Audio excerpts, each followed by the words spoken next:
Om Shanti. Good morning. आज प्यारे बाबा के 25 तारीख के महावाक्य सुनते हैं। मीठे बच्चे, तुम्हें अथाह ईश्वरीय सुख मिला है, इसलिए तुम्हें मायावी सुखों की परवाह नहीं करनी है। वह सुख कागविष्ठा के समान है। ईश्वरीय सुख अथाह मिला हुआ है, तो बाबा कहते जो भी मायावी सुख है उनकी परवाह नहीं करनी है। प्रश्न है, बाप की सर्व बच्चों के प्रति एक ही आश है, वो कौन सी है? कौन सी आश है? तो मेरे सब बच्चे अच्छी रीति पढ़कर तख्त नसीन बने। बाबा कहते हैं मेरे सब बच्चे अच्छी रीति पढ़कर तख्त नसीन बने। राजा बच्चे हैं ना हम बाबा के, अथवा बाप के कंधे पर चढ़े। बाप देखते हैं कौन कितना अपनी खुशबू फैलाता है। बच्चे में कोई विकारों की बदबू तो नहीं है, तो बच्चों को ऐसे पुरुषार्थ में लग जाना चाहिए। कभी भी कर्मेंद्रियों से कोई उल्टा काम नहीं करना चाहिए। आज का गीत है, बदल जाए दुनिया ना बदलेंगे हम। ओम शांति। इस गीत का थोड़ा तात्पर्य बाप बतलाते हैं। इसमें कोई बदलने की बात ही नहीं। बच्चे बाप को कह नहीं सकते कि हम आपके बच्चे नहीं हैं, परंतु कोई समय बदल जाएंगे। वैसे बच्चे कभी बाप से बदलते नहीं हैं। बच्चे तो है ही, परंतु कुटुंब से जुदा होते हैं। अब यह तो है ही बेहद का बाप कहते हैं, मैं अपने परम धाम में रहता हूँ। जैसे तुम आत्मा यहाँ आकर पाठ बजाती हो, गृहस्थी बनती हो, वैसे मुझे भी आकर गृहस्थी बनना पड़ता है। यहाँ सन्मुख तुम मुझे माता पिता कहते हो, भर आगे भी तुम पुकारते थे, तुम माता पिता हम बालक तेरी, तुम्हारी कृपा से सुख घनेरे। परंतु उस समय में गृहस्थी नहीं था।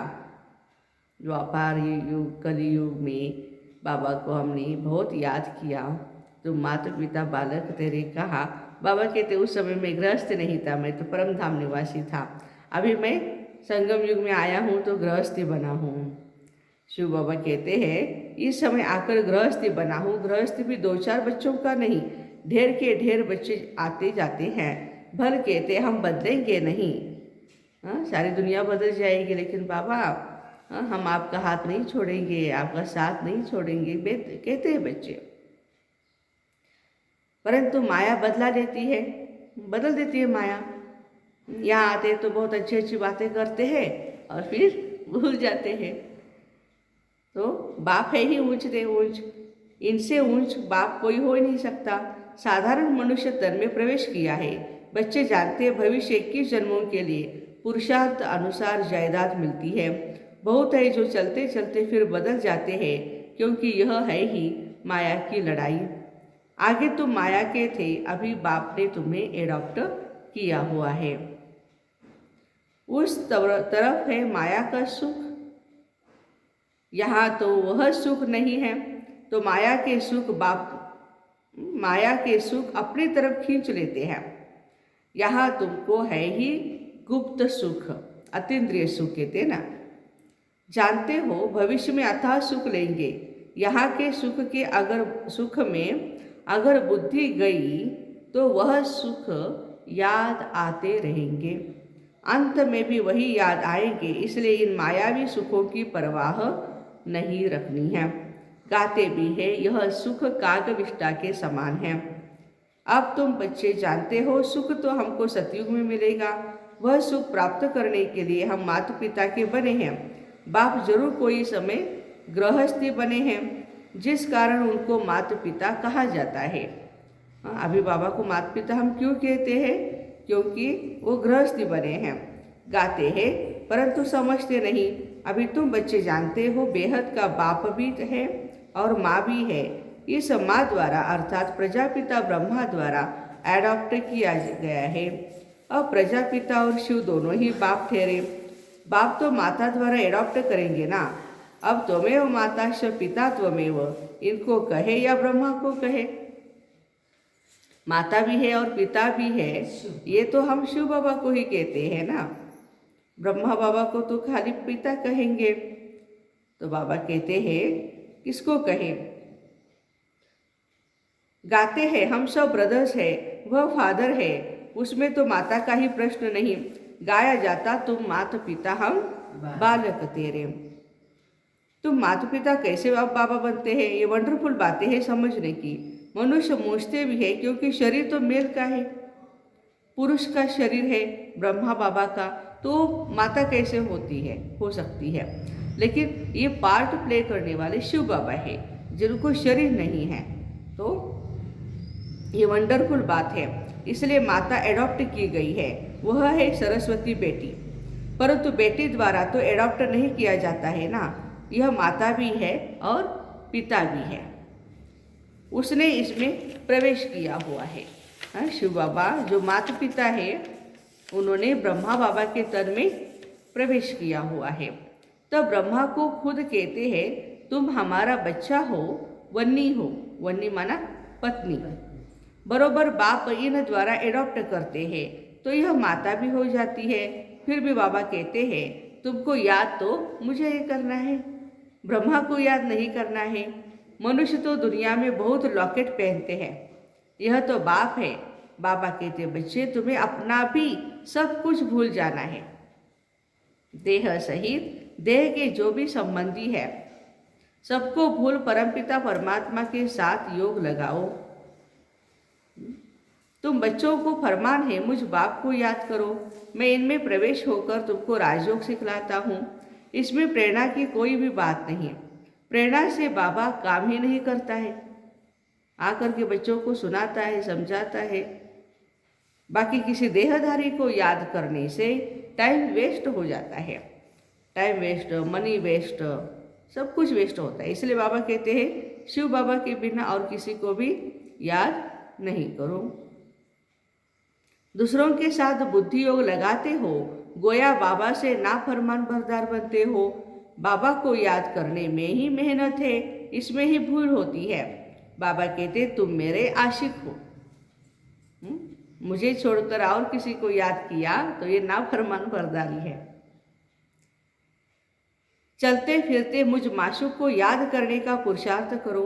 गीत में भी भगवान वाच है, मामे कम याद करो। देह से देह के सब संबंध छोड़ अपने को आत्मा समझो। यह कौन कहते हैं, शिव बाबा या श्री कृष्ण कहते हैं। किसको याद करना है, श्री कृष्ण तो अभी संगम युग पर हो न सके। हाँ, कृष्ण की आत्मा जरूर है, वह भी सीख कर औरों को सिखाते हैं। यह है मुख्य नंबर, पहला नंबर का प्रिंस। इनके साथ और भी तो है ना, राधे भी साथ में है, परंतु फर्स्ट प्रिंस यह है। राधे तो बाद में है, पहले इनका नाम आता है श्री कृष्ण का। यह कितनी गुह्य बातें हैं, इसलिए बाबा कहते हैं मुख्य एक ही बात को उठाओ। गीता कृष्ण ने नहीं गाई, कृष्ण को भगवान नहीं कह सकते हैं, इस बात में ही सारी बात है जीतने की।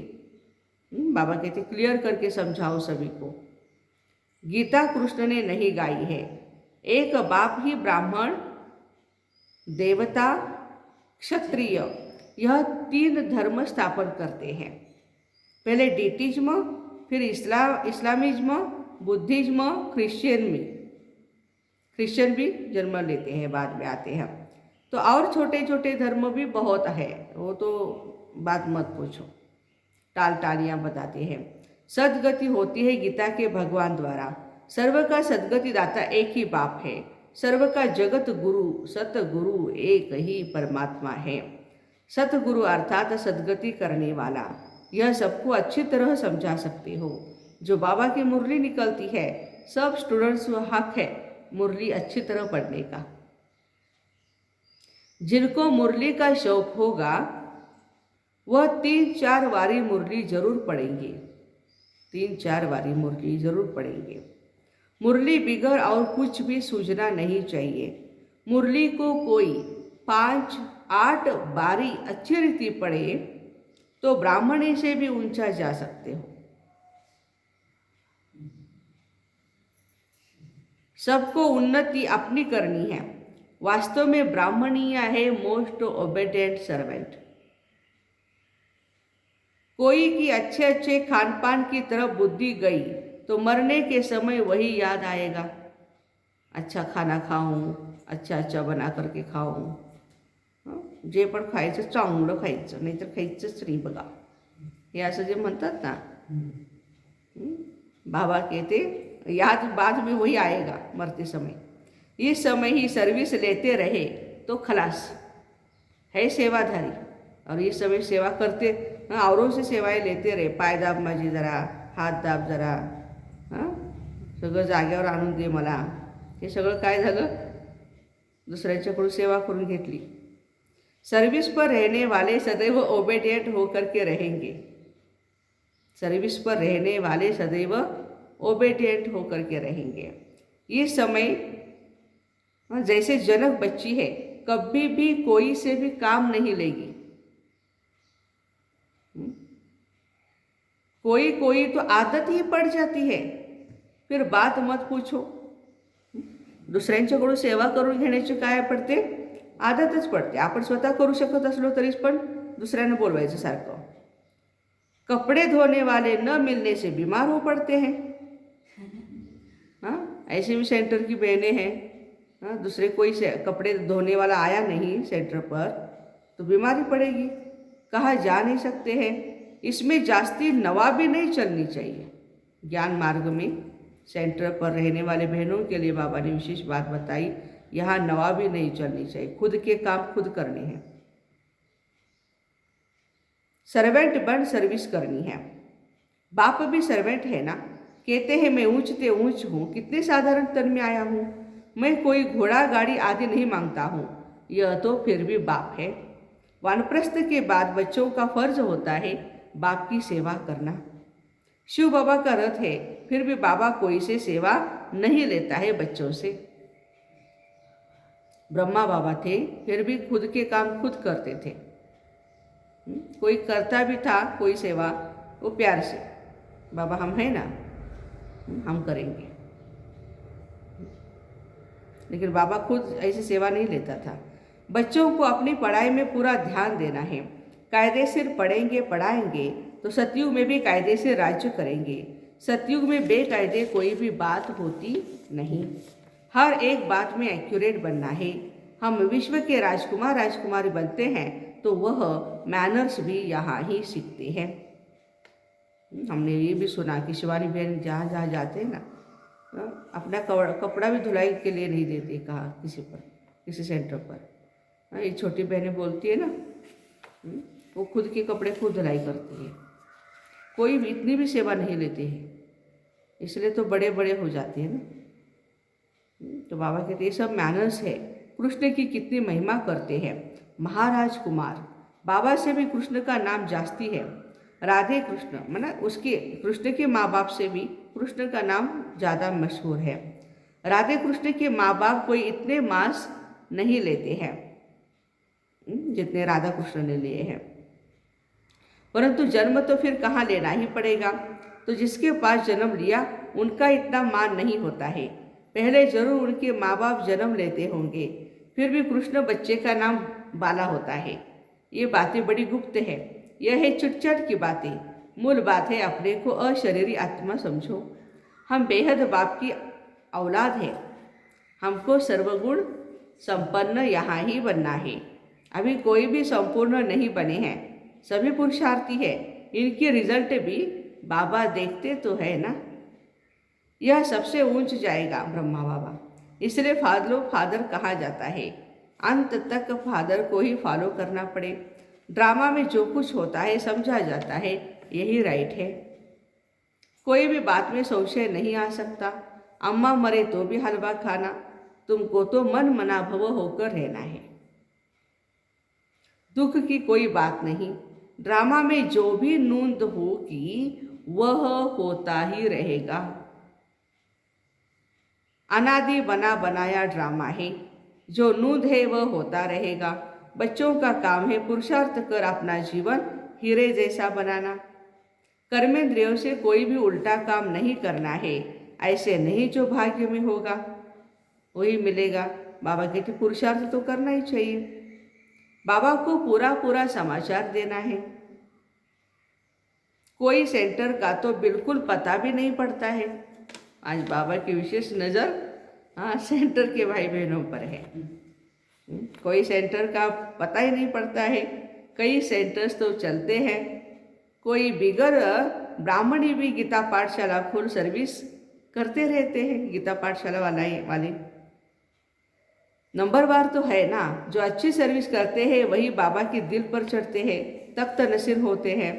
बाप तो चाहते हैं बच्चे अच्छी रीति पढ़कर बाप के कंधे पर चढ़ जाए। इम्तहान तो एक ही है, परंतु मर्तबे की वैरायटी कितनी है। हर एक फूल अपनी अपनी खुशबू देते हैं। कोई तो एकदम बदबू वाले भी है, देहाभिमान वाले। कई बच्चे कमाल करने वाले भी हैं। तो कई उन बच्चों में बाबा ने नाम लिया, प्रेम है, मनोहर है, दीदी मनमोहिनी जी है, इनकी सब महिमा करते हैं। कोई का तो नाम भी नहीं लेते हैं। बाप को पतित से पावन बनाने में कितनी मेहनत करनी पड़ती है। बंदरों को मंदिर लायक बनाते हैं। सूर्यवंशी चंद्रवंशी राजा प्रजा गरीब साहूकार सब बनते हैं ना। पुरुषार्थ कर ऊंच पद पाना है, नहीं तो जन्म जन्मांतर के लिए वही बन जाएंगे। फिर बहुत पछताना पड़ेगा, बाबा से हमने पूरा वर्षा नहीं लिया। टीचर गुरु भी कहेगा फॉलो करो, फिर तो बाप टीचर गुरु एक ही है। Supreme father, supreme teacher, supreme गुरु, वह निराकार ही नॉलेजफुल है, उनसे ही वर्षा मिलता है। सर्व का सद्गति दाता वह है जिसकी सब साधना करते हैं। साधु अर्थात साधना करने वाले। फिर किसको मुक्ति दे कैसे सकते हैं। समझाने की युक्ति भी बड़ी अच्छी चाहिए। प्रदर्शनी का उद्घाटन करने वाले भी कुछ समझे हुए होने चाहिए, जो कह सके कि यह प्रदर्शनी मनुष्यों को हीरे जैसा बनाने वाली है। यह प्रदर्शनी परमपिता परमात्मा के डायरेक्शन से बनी हुई है, किसी देहधारी ने नहीं बनाई है, डायरेक्शन से बनी है। उद्घाटन ऐसे कराना चाहिए जो कुछ समझा भी सके। एक दिन बड़े भी आकर तुम्हारे पास समझेंगे, सन्यासी आदि भी आएंगे, उस ड्रेस में बैठ समझेंगे। अब बाबा डायरेक्शन देते हैं, मन मना भव। शिव बाबा को याद करो तो पावन बनेंगे। विनाश भी सामने खड़ा है। बाप कहते हैं मैं कितना बड़ा गृहस्थी बना हूँ, सबसे बड़े ते बड़ा गृहस्थ धर्म मैं ही पालन करता हूँ। शिव बाबा बहुत बड़ा गृहस्थी है। ड्रामा में मेरा पार्ट ही ऐसा है। बच्चों को ऊंच पद पाने में मेहनत करनी चाहिए। पुरुषार्थ कर माँ बाप के गद्दी नसीन बनना चाहिए। शिव बाबा के हम बच्चे हैं, अंदर में वह नशा रहना चाहिए। हम बाबा से कम थोड़े ही जाएंगे। अच्छा, मीठे मीठे सिकिर दे बच्चों प्रति माता पिता बाप दादा का याद प्यार और गुड मॉर्निंग। रूहानी बाप की रूहानी बच्चों को नमस्ते। रूहानी बच्चों की रूहानी माता पिता बाप दादा को याद प्यार, गुड मॉर्निंग और नमस्ते। वाह बाबा वाह, शुक्रिया बाबा शुक्रिया। धारणा के लिए मुख्य सार है। पहली पॉइंट, बाप समान सच्चा सच्चा सेवाधारी बनना है, किसी से भी सेवा नहीं लेनी है। ओबेडिएंट आज्ञाकारी होकर के चलना है। दूसरी पॉइंट है, ड्रामा में जो सीन चलती है वही राइट है, उसमें संशय नहीं उठाना है। अपने जीवन को हीरे जैसा बनाने का पुरुषार्थ करना है। आज का वरदान है, इस पुरानी दुनिया को विदेश समझ, इससे उपराम रहने वाले स्वदेशी भव। जैसे कई लोग विदेशी की चीज़ों को टच नहीं करते, समझते अपने देश की चीज़ का प्रयोग करें। ऐसे आप लोगों के लिए यह पुरानी दुनिया है विदेश, और हमारा स्वदेश है परम धाम। तो इस पुरानी दुनिया से उपराम रहो, अर्थात पुरानी दुनिया की जो चीज़ें हैं, स्वभाव संस्कार, उनकी तरफ जरा भी आकर्षित न हो। स्वदेशी बनो, अर्थात आत्मिक रूप से अपने ऊंचे देश परमधाम और इस ईश्वरीय परिवार के हिसाब से मधुबन निवासी, मधुबन देश के निवासी समझो, इसके ही नशे में रहो। आज का स्लोगन है, झमेलों में फंसने के बजाय सदा मिलन मेले में रहो। झमेलों में फंसने के बजाय सदा मिलन मेले में रहो। तो आज 25 दिसंबर है, नाताल है। आप सभी को नाताल की बहुत सारी शुभकामनाएं हैं। Happy merry Christmas. नए साल की भी बहुत सारी मुबारक है। और विशेष करके आज गिफ्ट भी बाबा ने हम बच्चों को ज्ञान रत्नों से भरपूर कर दिया। 21 जन्मों की गिफ्ट बाप दादा दे रहे हैं। Wish you all the best. Happy new year, happy merry Christmas. ओम शांति।